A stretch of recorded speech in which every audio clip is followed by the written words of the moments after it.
الکلام ما تضمن کلمتین بالاسناد، کلام وہ ہے جو متضمن ہو دو کلموں کو، ایسا تضمن جو حاصل ہونے والا ہو اسناد کے ساتھ۔ کلام کی تعریف کی، کلام وہ ہے جو متضمن ہو ایسے دو کلموں کو جو تضمن اسناد کے ساتھ حاصل ہونے والا ہو۔ اسناد کہتے ہیں ایک کلمے کی دوسرے کلمہ کی طرف نسبت اس طور پر کہ مخاطب کو فائدہ تامہ حاصل ہو اور متکلم کا اس پر سکوت صحیح ہو۔ کلام کہتے ہیں کلام وہ ہے جو متضمن ہو دو کلموں کو، ایسا تضمن جو حاصل ہونے والا ہو بسبب اسناد کے۔ اسناد کی تعریف یہ ہے کہ ایک کلمہ کی دوسرے کلمہ کی طرف نسبت اس طور پر کہ مخاطب کو فائدہ تامہ حاصل ہو اور اس پر متکلم کا سکوت صحیح ہو۔ کلام کی تعریف کے فوائد قیود یہ ہیں کہ ما بمنزلہ جنس کے ہے، جو تمام الفاظ کو شامل ہے، خواہ وہ مہملات ہوں، موضوعات ہوں، مفردات ہوں یا مرکبات ہوں۔ اور تضمن کلمتین فصل اول ہے، اس سے مہملات اور مفردات خارج ہو گئے، اور بالاسناد فصل ثانی ہے، اس سے مرکبات ناقصہ خارج ہو گئے۔ ما بمنزلہ جنس کے ہے، جو تمام الفاظ کو شامل ہے، خواہ وہ مہملات ہوں، موضوعات ہوں، مفردات ہوں یا مرکبات۔ تضمن کلمتین فصل اول ہے، اس سے مہملات اور مفردات خارج ہو گئے، اور بالاسناد فصل ثانی ہے، اس سے مرکبات ناقصہ خارج ہو گئے۔ ما کے لفظ پر سوال یہ ہے کہ کلمہ ما کس سے عبارت ہے؟ ما کا لفظ کس سے عبارت ہے؟ اس میں چار احتمال ہیں۔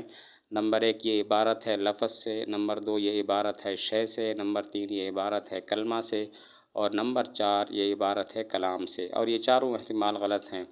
پہلا احتمال اس لیے غلط ہے کہ اگر ما عبارت ہو لفظ سے تو کلام کی یہ تعریف اس نام پر صادق آئے گی جو نام اقام زید کے جواب میں واقع ہو، اس لیے کہ یہ نام بھی دو کلموں کو متضمن ہے، یعنی نام قام زید، حالانکہ نام کلام نہیں ہے۔ پہلا احتمال اس لیے غلط ہے کہ اگر ما عبارت ہو لفظ سے تو کلام کی یہ تعریف اس نام پر صادق آئے گی جو نام اقام زید کے جواب میں واقع ہو، کیونکہ یہ بھی دو کلموں کو متضمن ہے، یعنی نام قام زید، حالانکہ یہ نام کلام نہیں ہے۔ دوسرا احتمال اس لیے غلط ہے کہ اگر ما عبارت ہو شے سے تو کلام کی یہ تعریف اس دیوار پر صادق آئے گی جس دیوار پر زید قائم لکھا ہو، اس لیے کہ یہ بھی دو کلموں کو متضمن ہے، حالانکہ یہ دیوار کلام نہیں ہے۔ دوسرا احتمال اس لیے غلط ہے کہ اگر ما عبارت ہو شے سے تو کلام کی یہ تعریف اس دیوار پر صادق آئے گی جس دیوار پر زید قائم لکھا ہو، اس لیے کہ یہ بھی دو کلموں کو متضمن ہے، حالانکہ یہ دیوار کلام نہیں ہے۔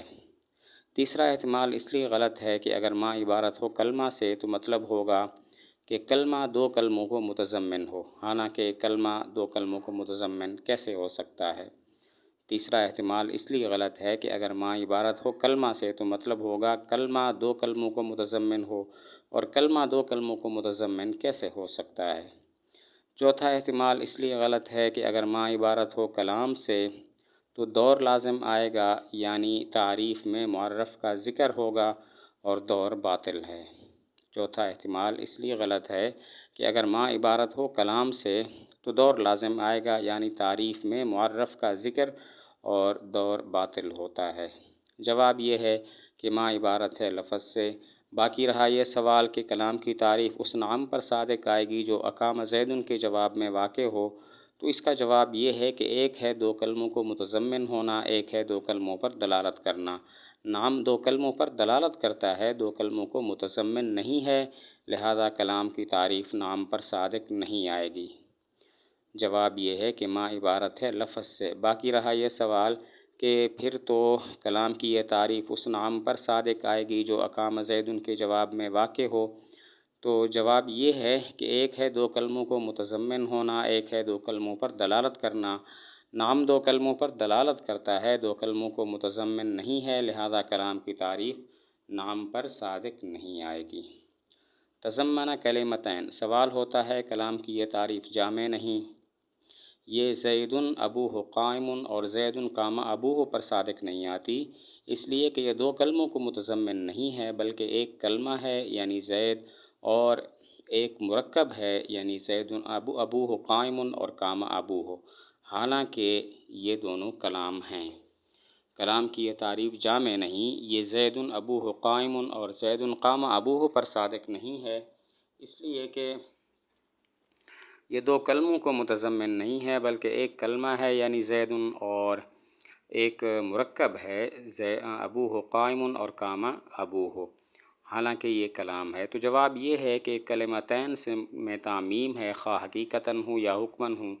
ابوہ قائم اور قام ابوہ یہ حکماً کلمہ ہیں، اس لیے کہ یہ قائم الاب کی تعویل میں ہے۔ قائم کلمہ ہے، اب مضاف الیہ ہے اور وہ خارج ہے۔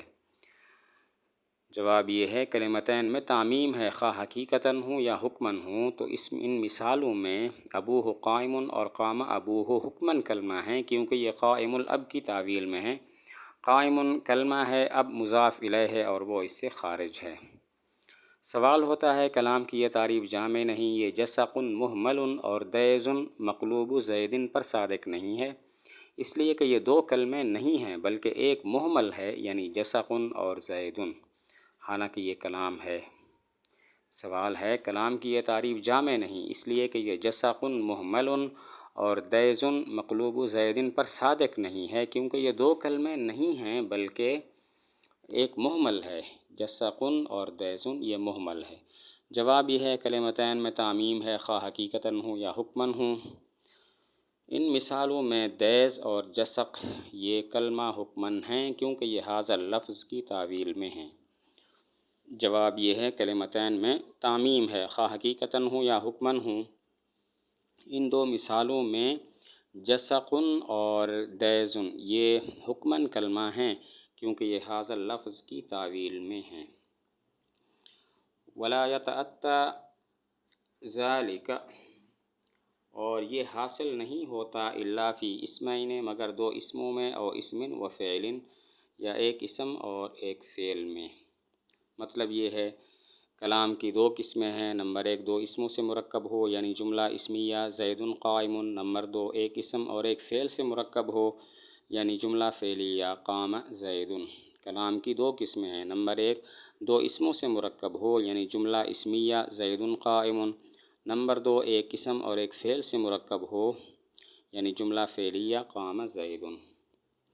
ولا یتأتی پر سوال یہ ہے کہ یتأتی اتیان سے ہے اور اتیان ذی روح کی صفت ہے اور کلام ذی روح نہیں ہے، تو پھر کیسے کہا لا یتأتی وہ کلام نہیں آتا؟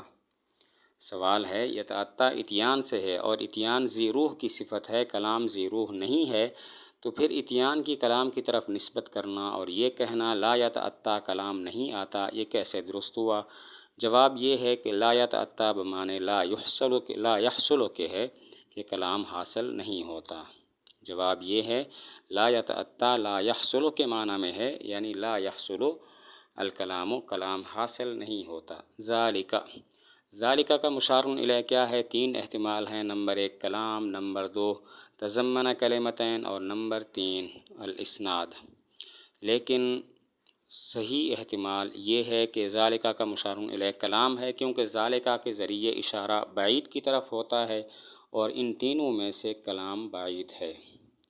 ذالکہ کا مشار الیہ کیا ہے؟ تین احتمال ہیں، نمبر ایک کلام، نمبر دو تضمن کلمتین، نمبر تین اسناد۔ لیکن صحیح یہ ہے کہ مشار الیہ کلام ہے، کیونکہ ذالکہ کے ذریعے اشارہ بعید کی طرف ہوتا ہے اور ان تینوں میں بعید کلام ہے۔ الا فی اسمین او اسم و فعل، الا پر سوال یہ ہے کیا وجہ کلام کی قسموں کو بیان کیا؟ کلام کی دو قسمیں اسمین اور اسم و فعل کو ذکر کیا لا اور الا کے ساتھ، جبکہ کلمہ کی قسموں اسم فعل حرف کو لا اور الا کے ساتھ بیان نہیں کیا۔ سوال ہوتا ہے کیا وجہ مصنف نے کلام کی دو قسموں اسمین اور اسم و فعل کو لا اور الا کے ساتھ ذکر کیا، جبکہ کلمہ کی قسموں اسم فعل حرف کو لا اور الا کے ساتھ بیان نہیں کیا؟ جواب یہ ہے کلام میں عقلی صورتیں 6 بنتی ہیں، دو اسموں سے مرکب ہو، دو فعلوں سے مرکب ہو، دو حرفوں سے مرکب ہو، ایک اسم اور ایک فعل سے، ایک فعل اور ایک حرف سے، اور ایک اسم اور ایک حرف سے۔ لیکن ان 6 میں معتبر فقط 2 ہیں، دو اسموں سے مرکب ہو، ایک اسم اور ایک فعل سے مرکب ہو۔ چونکہ عقلی صورتیں کلام میں 6 بنتی ہیں، معتبر فقط 2 ہیں، اسی وجہ سے کلام کی قسموں کو لا اور الا کے ساتھ ذکر کیا، بخلاف کلمہ کی قسمیں اسم فعل حرف کہ ان میں عقلی صورت اور کوئی نہیں بنتی، اسی وجہ سے ان کو لا اور الا کے ساتھ بیان نہیں کیا۔ جواب یہ ہے کلام میں عقلی صورتیں 6 بنتی ہیں، 2 اسموں سے، 2 فعلوں سے، 2 حرفوں سے مرکب ہو، ایک اسم اور ایک فعل سے مرکب ہو، ایک فعل اور ایک حرف سے مرکب ہو، ایک اسم اور ایک حرف سے مرکب ہو، لیکن ان 6 میں معتبر فقط 2 ہیں، 2 اسموں سے مرکب ہو، ایک اسم اور ایک فعل سے مرکب ہو۔ چونکہ عقلی صورتیں کلام میں 6 بنتی ہیں، معتبر فقط 2 ہیں، اسی وجہ سے کلام کی قسموں کو لا اور الا کے ساتھ ذکر کیا، بخلاف کلمہ کی قسموں اسم فعل حرف کے کہ وہاں پر عقلی صورت اور کوئی نہیں بنتی، اسی وجہ سے ان قسموں کو لا اور الا کے ساتھ بیان نہیں کیا۔ فی اسمین او اسم و فعل، سوال ہوتا ہے ہم تسلیم نہیں کرتے کہ کلام کی فقط یہ 2 قسمیں ہیں، اس لیے کہ یا زید کلام ہے، حالانکہ یہاں پر یا حرف ہے اور زید اسم ہے۔ ہم تسلیم نہیں کرتے کہ کلام کی صرف یہ 2 قسمیں، 2 اسموں سے مرکب ہو، ایک اسم اور ایک فعل سے مرکب ہو، اس لیے کہ یا زید بھی کلام ہے، حالانکہ یہاں پر یا حرف ہے اور زید اسم ہے۔ جواب یہ ہے کہ یا زید ادعو زیدن کے معنی میں ہے، ادعو فعل ہے، زیدن اسم ہے، تو ایک اسم اور ایک فعل ہوا۔ جواب یہ ہے کہ یا زید ادعو زیدن کے معنی میں ہے اور ادعو فعل ہے، زیدن اسم ہے، لہذا ایک اسم اور ایک فعل ہوا۔